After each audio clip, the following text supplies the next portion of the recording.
The NCAA announced that it will soon allow student athletes to profit off their name, image, and likeness. But not everyone feels like a whole lot has changed.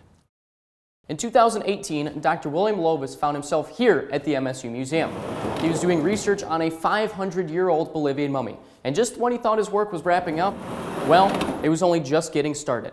His work was plagiarized. But it's not a piece of traffic equipment. It's a familiar voice to students who usually walk this intersection daily. Wait. So why the change? It's complicated. O'Donnell says it has to do with timing and the amount of words the voice says in each cycle. But due to popular demand, she said the old voice might get its job back. Farm walk sign.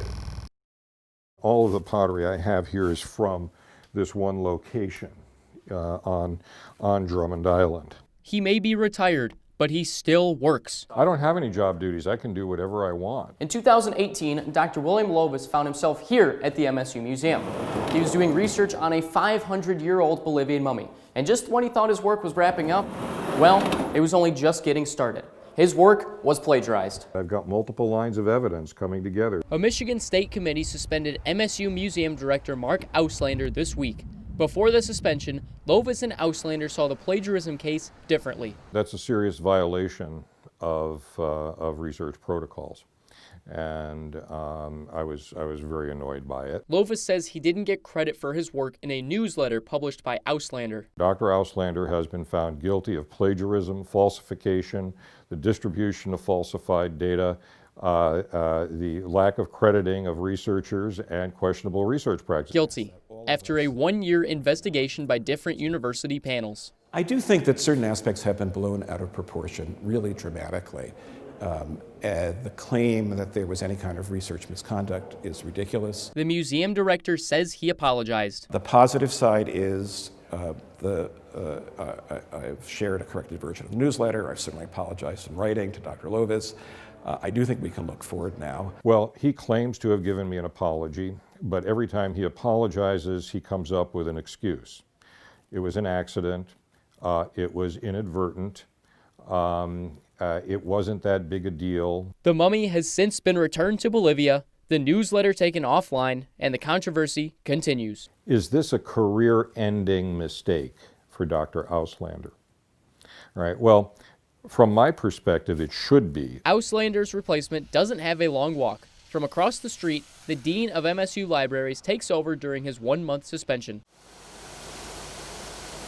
Chances are, if you're on the Michigan State campus, you'll hear something that catches your attention. You might hear them, but take them for granted. And if it kind of just stopped ringing, I guess I would just be like really lost. But there are some sounds that we just can't seem to live without. It's just sad just to lose that little thing that just everyone remembers. It's a symphony of sounds on this campus that might feel like voices in your head. Farm lane walk sign. Yes, even the voice that tells students to walk. Farm lane walk sign, at least in my opinion, it's something that everyone knows about just a little bit. You can always bring it up and everyone's gonna try to do the voice. Farm lane walk sign. Farm lane walk sign. Farm lane walk sign. But now, mysteriously to some, that familiar voice is gone. Farm walk sign. Farm walk sign. Farm walk sign. The original voice inspired students to make a dubstep remix in 2015.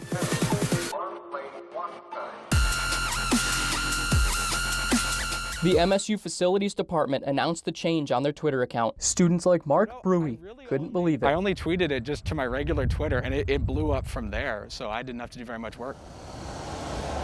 University traffic engineer Stephanie O'Donnell didn't really expect this kind of attention. I've been here for 10 years and never have I ever had a piece of traffic equipment generate any sort of attention, really. But it's not a piece of traffic equipment. It's a familiar voice to students who usually walk this intersection daily. Wait. So why the change? It's complicated. O'Donnell says it has to do with timing and the amount of words the voice says in each cycle. But due to popular demand, she said the old voice might get its job back. Farm walk sign. I can't commit to anything because I don't actually know the specs, I guess is the word I want. So I don't want to commit to anything. But I'm absolutely asking the question now. I would happy to lead any movement that may come out of this. In the big scheme of things, the farm lane walk voice isn't a big issue. But these days, a little something familiar might just be what everybody needs. A warm fall day. You know, people playing football and kids on the playground, and it just almost feels normal. Something we don't usually see in November. That's a feeling I haven't had in a very, very long time. A sunny election day is even more rare here. I think people had been concerned about what the polls would be like, and they've been just like unambiguously positive. For Michigan Congresswoman Alyssa Slotkin, the nice weather made it easier for her to visit a lot of polling places. This is our 10th polling location that we've been to. They asked me to go to the Union as well, but that's all students there, and I figured I have a better impact here. Alan Schulman spent his election day outside the Hannah Community Center in East Lansing. I'm just here to, kindly encourage people to vote for Joe Biden, Alyssa Slotkin, Gary Peters. Hopefully engage in some conversation if people want to know more information. 10 hours. Thanks for voting, guys. Vote for Joe and Alyssa. Of thanking people for voting. Thank you for voting, sir. I actually work for the clerk's office. Oh, thank you for working for the clerk's office. Not everyone was happy that Schulman was out here. They've called the police on him several times. They called the cops on me twice. For doing nothing. 100 feet. That's how far Alan Schulman has to be from the Hannah Community Center. If he wants to go inside, he has to either hide or cover his Alyssa Slotkin pins to prevent voter intimidation. Thanks for voting, guys. Have a good day. We have 175 supporters who are out at key precincts across the district. Late in the afternoon, Schulman has proven his dedication. We're doing great. I haven't sat down actually since 10 o'clock. As the sun sets, he still hasn't run out of thank yous. Thank you for voting. Please vote for Joe and Kamala. Schulman doesn't care which way people vote. He's just glad to see so many here. It's been a great day.